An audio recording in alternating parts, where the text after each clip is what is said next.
అంతకంటే ఉండలేము. అందుకని ఈ 10-15 ఏళ్లలో మనం బాగా కష్టపడి పనిచేసి ఎక్కువ సినిమాల్లో చేయాలని ఎక్కువ చేశాను సినిమాలు బాగా. అంటే మీరు అనుకున్నారు, ఈ అవకాశాలు కూడా అలా వచ్చాయి. అది కూడా అనుకున్నా కూడా అందరూ ఉండదు కదా.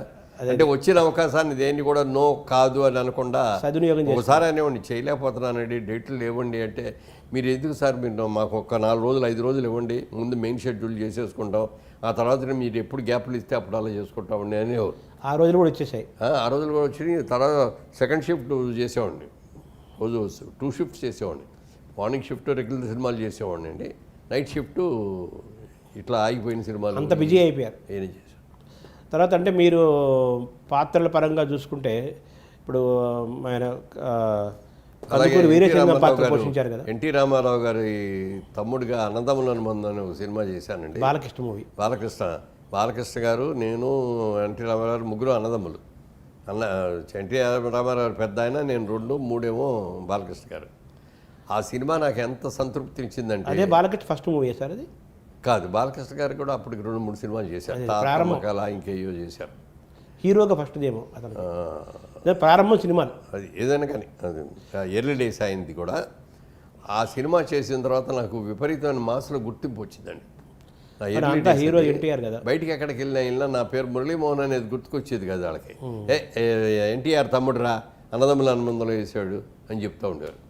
నేను మొట్టమొదట అందుకున్న షీల్డ్ కూడా అదే, అన్నదమ్ముల అనుబంధమే. నిజంగా అన్నగారు అంటారు కదా, ఆ అన్నదమ్ముల అనుబంధం మీకు జీవితాంతం కొనసాగిందా అన్నగారితో? కొనసాగబట్టే రాజకీయాల్లో పార్టీలోకి వెళ్తానికి అది కారణం. అదే అలాగే మీరు బాలకృష్ణ గురించి చెప్పారు. చిరంజీవి నెంబర్ 1 స్టార్ కదా, ఇప్పుడు మెగాస్టార్ కదా చాలా ఏళ్ల నుంచి. ఆయన ప్రారంభంలో కూడా మనవూరి పాండవుల్లో మీరు ఉన్నారు కదా. అప్పుడు ఉన్న దాంట్లో అన్నదమ్ముల అనుబంధం ఇప్పటికీ ఉందా? అదే అన్నగారి కుటుంబంతో ఉంది, చిరంజీవి గారితో కూడా అన్నదమ్ముల అనుబంధం కొనసాగుతోంది కదా. ఆయన అన్న ఎన్టీఆర్, ఈ మనవూరి పాండవులు చిరంజీవికి మీరు అన్న వయసు రీత్యా. అంటే ఆ మనవూరి పాండవుల్లో నేను ధర్మరాజ్ క్యారెక్టర్ వేసాను, నేను అర్జున్ క్యారెక్టర్ వేసాను. అదే దాని తర్వాత ఏమో గ్యాంగ్ లీడర్లో నేను అన్నయ్య, ఆయన తమ్ముడు. అదే అలా తర్వాత మొన్న ఈ సినిమాలో కూడా అన్నదమ్ములు అని కాదు కానీ అనుబంధం కొనసాగింది. అంటే చాలా ప్రేమగా ఉంటాడు ఆయన నేనంటే కూడా. చిరంజీవి బాలకృష్ణ పెద్ద స్టార్స్ కదా, ఇప్పుడు చిరంజీవి నెంబర్ 1 స్టార్ పెద్ద స్టార్. వాళ్ళిద్దరితో కూడా వాళ్ళ సినిమా నటులుగా వాళ్ళ జీవిత ప్రారంభంతో కూడా అనుబంధం ఉన్న వాళ్ళల్లో అతి తక్కువ మందిలో మీరు ఒకరని చెప్పాలి కదా, తప్పనిసరిగా చెప్పాలి. తర్వాత మీరు పాటలు కూడా నేను ఈ కార్యక్రమాలు చూస్తుంటాం కదా, చాలా అది మీ సినిమా పాటని కాదు, అది ఏ సినిమా పాటని కాదు, చాలా ఎంజాయ్ చేస్తుంటారు మీరు. అవునండి, చాలా ఇష్టపడుతుంటారు, చాలా భావావేశాలకు గురవుతుంటారు కదా. మీకు ఆ పాటల పట్ల ఇష్టం కూడా చిన్నప్పటి నుంచి ఉందా సార్? చిన్నప్పటి నుంచి. అంటే రేడియో అప్పుడు ఆ రోజుల్లో, మా రోజుల్లో రేడియోలు ఉన్నాయి కదా.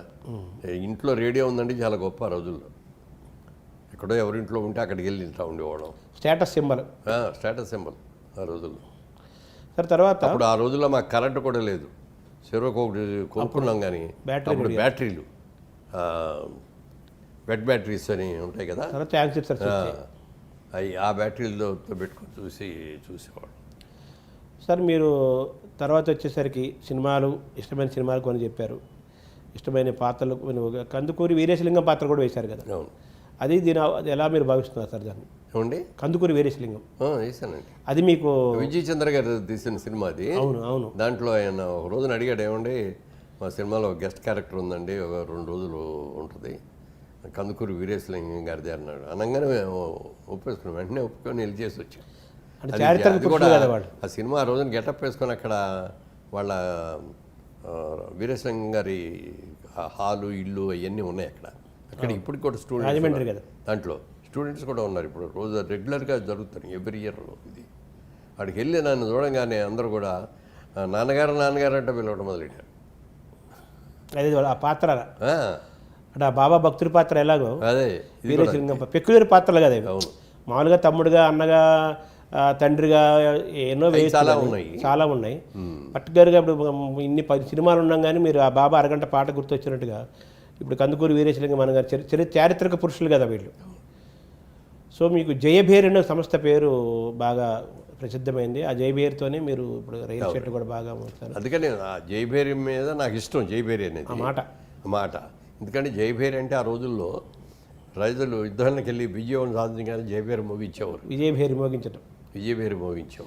అసలు ఆ సంస్థ గిరిబాబు గారిది అంటారు కదా, గిరిబాబు అదే అక్కడి నుంచి తీసుకున్నారు. ఆయన తర్వాత మాధవి చిత్రాన్ని వాళ్ళ అమ్మాయి పేరుతో పెట్టుకుంటే అప్పుడు అడిగాను అని, ఈ బ్యానర్ మీద తీయట్లేదు కదా, ఈ బ్యానర్ నాకు ఇష్టం, నాకు ఇస్తావా అంటే తీసుకో అన్నాడు. సార్ మీరు సినిమాల నిర్మాణం కూడా చాలా రోజులు అయింది, ఆపేశారు మీరు, చాలా కాలం అయింది. మంచి మంచి సినిమాలు తీశారు. మీ సినిమాలన్నీ కూడా మ్యాక్సిమం చెప్పాలంటే కుటుంబ గాథా చిత్రాలు, సకుటుంబ సమేతంగా అందరూ చూడగలిగిన సినిమాలు, కథాబలం ఎక్కువ ఉన్నవి, పాత్రలు ఉన్నవి, మంచి పాటలు, మంచి సంభాషణలు, మంచి వాతావరణము ఉండే సినిమాలు, గొప్ప గొప్ప సినిమాలు తీశారు. ఓతండి తీర్పు కానీ అవన్నీ కూడా. మళ్ళీ మీరు ఆర్థికంగా పటిష్టంగా ఉన్నారు, సినిమాలంటే ఇష్టము, మీరు నటించడం ఇష్టము, ముఖానికి రంగేసుకోవడం ఇష్టము. అంటే మళ్ళీ తీద్దామనే ఆలోచనలోనే ఉన్నామండి. అయితే ట్రెండ్ మారిపోయింది అప్పటికి ఇప్పటికి. అందుకంటే మేము మాది ఉన్నది ఆ పాత స్కూల్, ఓల్డ్ స్కూల్. ఆ ఓల్డ్ స్కూల్ నుంచి ఇప్పుడు లేటెస్ట్ స్కూల్కి వచ్చి దీనికి అలవాటు పడి సినిమా తీయాలండి. ఎందుకంటే సినిమా తీయపోయినా ఎవరో కొట్టరు, కానీ సినిమా తీసి బాగా తీపితే కొడతారు. మీకు ఇప్పుడు కంట్రోల్ లేదండి వ్యవస్థ. అందుకని ఆ కంట్రోల్లో లేదని కదలండి, బ్రహ్మాండమైన టెక్నీషియన్స్ వచ్చారు ఇప్పుడు. అంటే నిర్మాత కంట్రోల్లో వ్యవస్థ, నిర్మాత కంట్రోల్లో తగ్గింది. మీరున్న రోజులకి నిర్మాత అనేవాడు సుప్రీంగా ఉండేవాడు, అందరం లేచి నుంచి ఉండేవాళ్ళం. అదే అదే ఇప్పుడు ఎవడో లేచి చూడు, ఇప్పుడు ఆయన వచ్చి నమస్కారం బాబు గారు అని చెప్పాల్సిందే. అదే అదే ఇప్పుడు ఈ వాతావరణం మీకు నచ్చట్లేదు. అదేం లేదండి, నేను దర్శకుడు అంటే అప్పుడు ఒక హెడ్ మాస్టర్ లాగా భావించేవాళ్ళు, నిర్మాత అంటే వేరే అనుకోండి. అది కావాలంటే చెప్పలేము. అదే మళ్ళీ మీరు ఏమైనా సినిమాలు తీసే అవకాశం ఉందా సార్?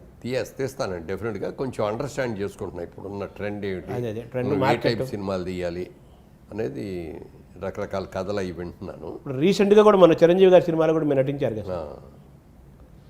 మీకు నటన ఎప్పటికీ రాజకీయాలు పూర్తిగా వదిలేసాం కాబట్టి బిజినెస్ కూడా ఇప్పుడు మా వాళ్ళందరూ పిల్లలు పెద్దవాళ్ళు అయిపోయారు.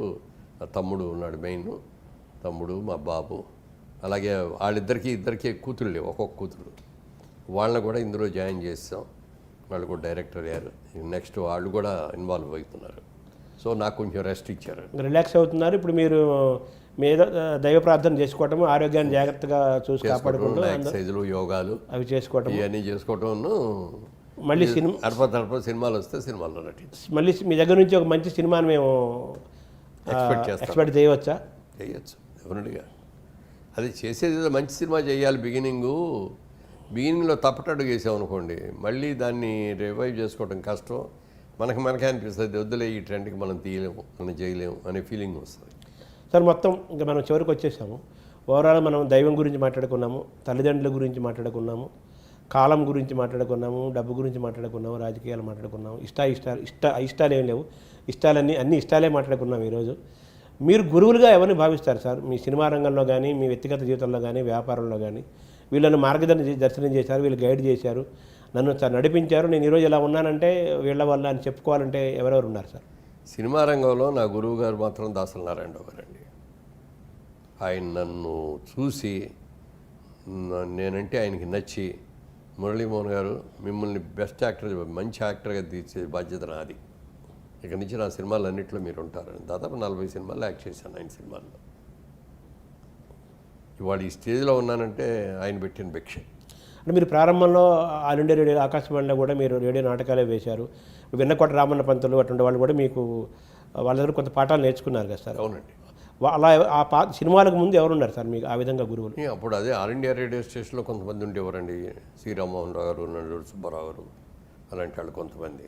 అలాగే వెన్నకోట రామన్న పంతులు గారు, తర్వాత సత్యనారాయణ గారు అని క్రాంప్టన్ ఇంజనీరింగ్ కంపెనీలో ఆయన మేనేజర్ ఆయన వాళ్ళందరూ దీంతో నేర్చుకున్నాను నేను. నిజంగా చెప్పాలంటే ఆ నటన అవన్నీ నాకు మొదటి నుంచి ఇష్టం లేదు, తెలియదు కూడా.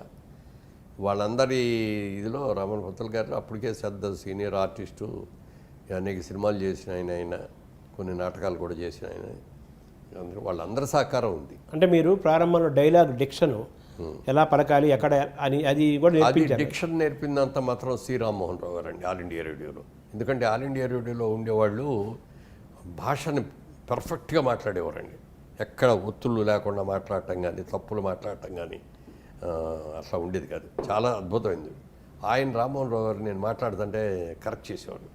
బాబు ఇక్కడ నొక్కాలరా, ఇది కొంచెం లాగాలరా, ఇది చేయాలరా అని చెప్పి ఆ డైలాగ్ డిక్షన్ అంతా నేర్పింది ఆయన. రియల్ ఎస్టేట్ రంగంలోకి రావడానికి, ఈ వ్యాపార రంగానికి మీకు ఎవరైనా గురువు ఉన్నారా, మార్గదర్శకులు? సోమన్ బాబు గారే నా గురువు. అంతే. అందుకే అంటే నాకు మొదటి నుంచి బిజినెస్ అయ్యేంత బాగా ఇష్టం మీద ఒకసారి ఆయన అడిగాడు, ఉండిమోహన్ గారు మీ ఎర్నింగ్స్ అన్ని ఎక్కడ ఇన్వెస్ట్ చేస్తారు అని. సార్ ఐఎమ్ బిజినెస్ మ్యాన్ అండి, సినిమాలు తీసుకుంటున్నాను, సినిమాలు నాకు నచ్చి కొనుక్కుంటున్నాను, అలాగే 2 డిస్ట్రిబ్యూటింగ్ కంపెనీల్లో షేర్ హోల్డర్గా జాయిన్ అయ్యానండి అన్నాడు. ముందు చెప్పిన 3 బాగానే ఉన్నాయి కానీ అది మాత్రం తప్పు చేస్తున్నారు అన్నాడు. నేను తప్పని అనుకోవట్లేదండి, వాళ్ళు మంచి వ్యక్తులండి అన్న. ఎవరైనా సరే వాళ్ళు కష్టపడి సంపాదించి నీ వాటా నీకు ఇస్తారనేది అనుకుంటే అంతకంటే తెలివి తక్కువ కుట్ర. అది మీకు అనుభవంలోకి వచ్చిందా? అనుభవంలోకి వచ్చింది. ఆ తర్వాత 1 ఇయర్ తిరిగే లోపల ఆ 2 కంపెనీలు కూడా మూతపడిపోవటం, నా పెట్టుబడులు పోవటం, మీ మీద భారం పడింది. నా మీద భారం అంటే వాళ్ళు చేసిన అప్పులన్నీ కూడా నేను తీర్చాల్సి వచ్చింది. తీర్చేశారు కంపెనీలో మరి పార్ట్నర్గా ఉన్నప్పుడు మాట అవి తీర్చాల్సి వచ్చింది. సో అది వెళ్ళి మళ్ళీ చెప్పా, ఇట్లా జరిగిందండి, మీరు అన్నట్టే అయిందండి అన్న. అని అప్పుడు అడిగా, మరి మీరు నాకంటే పెద్ద హీరో, చాలా రోజులు నాకంటే చాలా ముందు నుంచి ఉన్నారు, మీరు ఎక్కడ ఇన్వెస్ట్ చేస్తారండి ఈ డబ్బు? అప్పుడు చెప్పాడు ఆయన, ఈ ప్రపంచంలో మరి 3 వంతుల సముద్రం ఉంది, 1 వంతే భూమి. ఆ 1 వంతు భూమిలో కూడా ఎడారులు ఉన్నాయి, లేకపోతే మంచు కొండలు ఉన్నాయి, అక్కడ నివసించలేము. నివాసయోగ్యంగా ఉన్న ఏరియా చాలా లిమిటెడ్. ఇవాళ జనాభా రోజు రోజుకి విపరీతంగా పెరిగిపోతుంది ప్రపంచం మొత్తం మీద.